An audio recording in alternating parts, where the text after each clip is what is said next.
今天您将收看的是2017丁酉新春到来之际，新天地打造出以声东击西为主题的新春艺术装置展，每逢整点伴有鸡鸣报时，祝福新春吉祥如意。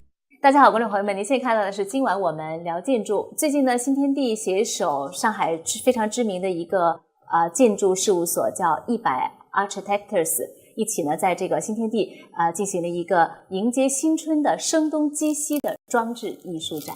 好，那今天呢非常高兴，我们请到了这个装置的这个两位艺术家，一位呢是来自智利的马西尔，另外呢是来自这个西班牙的哈维尔。两位好非常高兴两位和我们一起分享他们的设计理念。2017新春到来之际，上海新天地携手知名建筑艺术机构100 Architects， 延续历年传统，将鸡年生肖元素融入设计艺术，打造出一系列以声东击西为主题的新春艺术装置展，并在新天地南里广场展出。这些极具中国传统文化特色的装置作品，不仅为申城增添了浓浓的新春蜜意，也进一步丰富了沪上市民的艺术文化体验，开启了又一个与众不同的艺术新年。那我们知道两位呢曾经在这个上海也做过很多的其他的这个项目那这一次呢会和新天地的一个合作是怎样的一个机缘产生这样一个合作的机会？We don't choose XinTianDi, XinTianDi shows us, because XinTianDi is a very big institution in what regards to retail streets and commercial spaces. So XinTianDi is not only an amazing retail space, it's also they also give a lot of opportunity to artists and architects. And for us it was an amazing opportunity because we know how important is XinTianDi, and we also know the exposure working with XinTianDi would provide for us. 我觉得这个新天地选择一个外国的建筑设计机构来做这样的一个有关中国新年的一个装置作品，也是非常挑战的一件事情，因为这有关于中国的这个传统和文化鸡在中国的这个传统文化当中，鸣鸡报晓是一天崭新的开始，是一个吉祥的一个憧憬。那么两位如何在你们的作品当中既体现中国文化，同时又体现你们西方对于鸡的一种描述？ The rooster for us stands for beauty and pride. It's an animal that likes to display its beauty with the colorful feathers and likes to be the center of the attention. So we have represented these characteristics of the rooster through a colorful display on the floor of the street of XinTianDi that represents these colorful feathers and this joyful character of the rooster. Also, the fact that the rooster likes to be the center of the attention has been represented as well with the very big and iconic rooster in the middle of the square of XinTianDi that can be recognizable from every point of the street, of both the streets that converge into the square. 100 Architects 的设计以西方视角诠释东方文化，呈现出集声音、灯光、3D 立体效果于一体的新春装置。在艺术家眼中，鸡的形象可以运用丰富的线条和大胆的图案，以波普艺术的方式尽情呈现。整座装置高约10米，以木质结构为主，并搭配以中国传统金锣和脚底触控 LED 灯光等声光设备。每逢整点都将会伴有鸡鸣报时，寓意及祝福新一年的吉祥如意。能不能具体的这个解读一下你们所呈现出来的这件作品到底是什么样子的？它的整个的设计思路和理念又是怎样的？ Basically, the installation at XinTianDi is a combination of two research lines that we have in the office. One of them is painted scapes, which is basically acting on top of a surface. And the second one is object plazas, which are a three-dimensional object that we put on top of an existing area. So what we wanted to do in order to make a project much more striking was to combine both options, creating this painted scape, 2D painted scape in the floor that suddenly turns into a 3D object that is born from this painted scape. So those are the details of the design. 展出期间，游客们不仅能够在白天时段或躺或坐于此装置上任意休憩，还能够在夜间行走穿梭于装置之中，借由 LED 灯光的变换，从而获得独特的互动体验。你知道新天地是上海一个非常著名的一个景观啊，而且呢，这个新天地常常会举办各种各样的这个艺术有关的一些活动，包括呈现一些装置作品给大众。那么你们的作品如何让这个观众这个参与到你们的作品当中？ When we got the proposal to design an installation for XinTianDi, we already knew that XinTianDi is a place with a very high traffic of pedestrian in the street. So, and we researching about past installations that have been done also in the same spot, we have realized that the majority of the installations have always been designed for the pedestrians and the visitors to see, and is an installation to be observed. So we thought that it was a very good opportunity to give a twist and design an installation that is designed to be used by the visitors. Visitors could colonize the space, use it and enjoy it. 那我相信我们的这个观众啊，就是一定会在新春的时候能够走进这个雄鸡报晓的这样一个装置啊，感受到一个中国新年的一种喜悦。那么接下来呢，想问一下关于你们两位的这个从业的一些经历和感受，以及你们的建筑师事务所。那个 Marcia， 我们知道你曾经在2010年的时候在那个荷兰的 OMA 这个建筑事务所工作过，这是非常令人瞩目的一个工作室，是这个曾经获得普利兹克奖的建筑大师库哈斯他的一个荷兰的一个工作室。能不能谈谈和这位建筑大师的合作，在他的手下工作是怎样的一种感受？你从中又得到了一些什么？ During the 2010, I was working in Holland, in the Netherlands, at OMA. It was an extremely valuable experience for me because I believe that constituted the way that I see architecture nowadays. It's not only about the research methods and also the design methods that I learned while in OMA. I think it's also the interest of going a little bit beyond of what is already being established in the profession. So that's why also something that we are sort of following with Javier in our studio. Now about, you asked me if there's any story. Well, I can say that I worked closely with Rem Koolhaas for one project especially, because the office is very big and there's many directors. It was very interesting to work with him. He's a man that is super, he got a very strong mind, a very wise man. And I think that it was an amazing experience for me because I learned a lot. And I believe that even the day of today, I sell those concepts that I learned once there at OMA. 那么接下来想问一下哈维尔，你比较喜欢或推崇的设计师，对你自己影响比较大的设计师有哪些？ If I had to choose few architects that I would consider influential in the way I understand architecture, I would have to mention Bjarke Ingels, which is a Danish architect as well. His office is called Big. And he is the father of the postmodernist architecture, the way we understand it nowadays. He is a person that, even being very young, has been able to transmit very clearly his message to the new generations, his design approaches, which are very much similar to the design approaches that we try to apply to our work in 100 Architects, which is very simple shapes, very simple objects with very strong colors, a lot of identity to the shapes and to the functionality of the project. All his projects are very functional, even though they are very beautiful in terms of architectural shape. And the second one, I think it would be the American architect Frank Gehry. I think that Frank Gehry is an architect that has revolutionized the way we understand also architecture nowadays. He was one of the first architects applying technology to the design processes of architecture, until the point that he has developed his own digital softwares to be able to develop the complexity that he had in his mind. So yeah, Bjarke Ingels and Frank Gehry for me are like the most influential architects, I would say.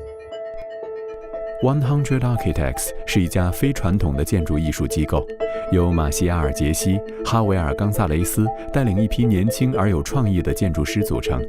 他们的工作涉及街头艺术、城市推广及美化。100 Architects 专门从事建筑及公共空间创意，在创造美感和独特体验的同时，也激发人与人之间的互动，并鼓励公众一同创造区域的生机和韵律。Marcia 作为100 Architect 的上海建筑事务所的 CEO， 那么你当时为什么将这个建筑事务所的这个总部设立在上海？上海这座城市有哪些特质特别的吸引你？ If I was in Chile, Chile is a very fine country and things are going well there.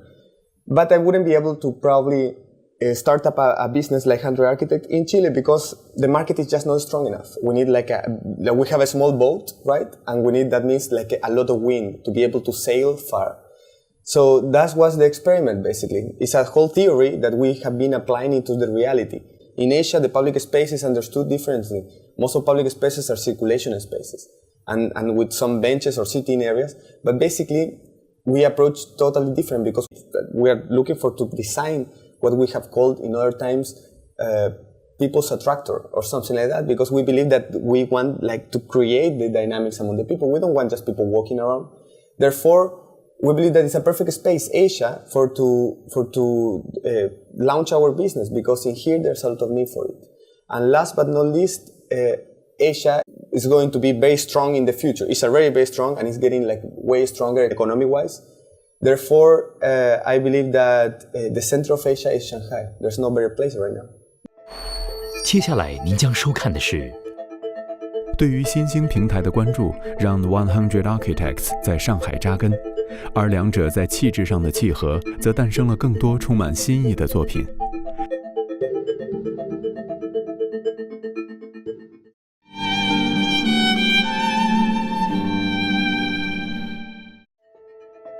对于新兴平台的关注，让100 Architects 在上海扎根，而两者在气质上的契合，则诞生了更多充满新意的作品。在这些作品中，100 Architects 充分施展出属于他们的色彩魅惑与线条之美，并将其链接为人与城市感情交流的纽带。并将其链接为人与城市感情交流的纽带。记得曾经在2015年的时候，你们也设计过一个作品，这个作品也是在新天地的附近呈现的，就是作品的名字好像是叫 Finder， 就是在马路上呈现五颜六色的线条，能不能给我们解释一下这个作品的一个设计理念？ Well, in Finder, we were requested to make an installation that would enhance the perception of the space where it was placed during a specific winter festival. So what we decided to do was to apply again one of our research lines in the office, which is the 2D painted scapes in the floor, to actually create a different perception and a different experience for the visitors that were visiting the winter festival. They could find some kind of funny signage on the floor that would indicate them the different spaces and different venues inside the winter festival. And this painted scape would actually collide into the central atrium of the shopping mall where it was located, creating a three-dimensional signage system with strings, colorful strings, so that when you find yourself in the central space of the whole venue, you can as well locate yourself and find out where the different venues were located inside. No? This specific project, what we wanted to achieve was to give experience to the act of circulating the space. So to give protagonism to the journey more than the final destinations. 那么还有一件作品我们大家也非常熟悉，当时在这个外滩非常醒目的位置摆放了高高低低的红色的有靠背的椅子，然后大家可以在上面进行各种各样的活动，可以坐可以躺。这个作品被你们取名为叫 Red Rouge， 那么能不能给我们介绍一下这个作品的灵感源泉是什么？ This project was, I think, that a very interesting one as well. At some point, we were requested to provide a proposal how to intervene this VIP area and also the exterior, the terrace of the Barouche. So our first approach was that, well, we are just in front of the amazing skyline of Shanghai, so therefore we really have to make use of it, you know, because we cannot compete with it, or we also don't want to do just normal seats because we don't design seating, so it wouldn't be actually proper for us to do it. Therefore, we came out to the conclusion that the best that we could do in this moment is intervening that just view, that frame. When you get to that terrace, it's amazing. You got the amazing skyline behind. So everybody goes to the terrace of Barouche and take a photo. Because the Pudong basically is just like the most amazing artificial wonder of Shanghai. Therefore, our concept was literally to frame it with an object that would imitate the skyline behind. So our object starts like sort of like a very nice trace of calligraphy that is just in front of the skyline and imitates the movement of the skyscrapers going up and down. Then we apply also a little bit of our line of research of the object itself. So at the end, this object, the red object that we have designed for Barouche, is a small object plaza as well, with 4 different areas, with 4 different functions. And each one of those areas basically is for the same. It's for sitting and enjoying a glass of wine or something. But what is interesting is that different ways of sitting, different arrangement, it gives you also different ways of interaction among people. Each one of those compartments basically provides a different sort of like arrangement for people to have different kind of human dynamics among them. 其实除了中国的作品呢，我们也在关注你们在国外的一些作品。比如说在纽约的第7大道的 Time Cylinder 这个作品，虽然还是概念上的一种呈现，但是我们也非常期待着。从概念上来看呢，它是一个像塔形的圆柱形的塔形的，高高的矗立在那里。能不能给我们说一下这个作品当中想体现怎样的一种设计理念？另外在这个作品当中是否有科技含量在里面？ Well, the project in New York came out of our own curiosity, of our own experience. Is basically an answer to modern problems that we are detecting in the hyper-dense cities of nowadays, which is the colonization of the space by private developments. So the public space, instead of being scattered around the city, is being pushed to be located in specific areas of the city. So what we try to do through this project is to give an alternative for public space, which due to the lack of available ground space, we would arrange it in a vertical way, so that we would be able to offer quality public spaces in different floors in a programmatic arrangement. It was an experimental project that has called a lot of attention in the media, and well, we were surprised how it was received. So yeah, it's one of our favorite projects. 那么作为一个建筑设计师，因为我们知道这个装置作品有的时候它会过一段时间它会拆除了。那么作为一个建筑设计师来说，会不会有一种失落感？因为平时你们的设计作品都是永久的矗立在那儿的。No, not really. Not really. Many of our installations we are aware that are designed to be temporary, and actually temporary architecture, as Marcial was mentioning before, is something very interesting because it has always a surprise factor. Is a space that didn't exist yesterday today might be existing there and tomorrow might be gone. So it's something, this ephemeral way of working with architecture is something that we are very attracted to. Something that we really like about ephemeral projects of architecture is that it gives you an opportunity to do something that you might not do in a permanent project. We take this as a fashion show. This is an example that I normally give. A fashion show is something that happens and you see a trend. You will never see a lady wearing those weird hats in the streets, right? But you do see them in a fashion show, in a runaway. So in the same way, we take our ephemeral projects. It's an opportunity to show a pavilion that is a striking, is a statement, as I said before, for what we believe, what we stand for, and the way that we think that the architecture should stimulate, especially the young people. So that's the reason why we also think that it's just a great opportunity to design public spaces in temporary usage. 我觉得这个解释非常好，可以让我们的这个观众通过这些装置作品认识到你们，从而期待着你们的建筑作品。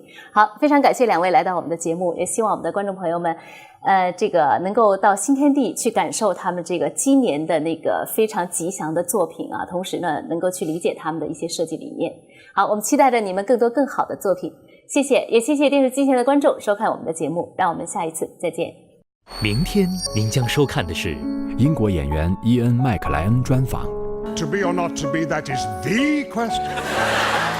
在舞台诠释原汁原味的莎剧，寻找对角色最私人的反应。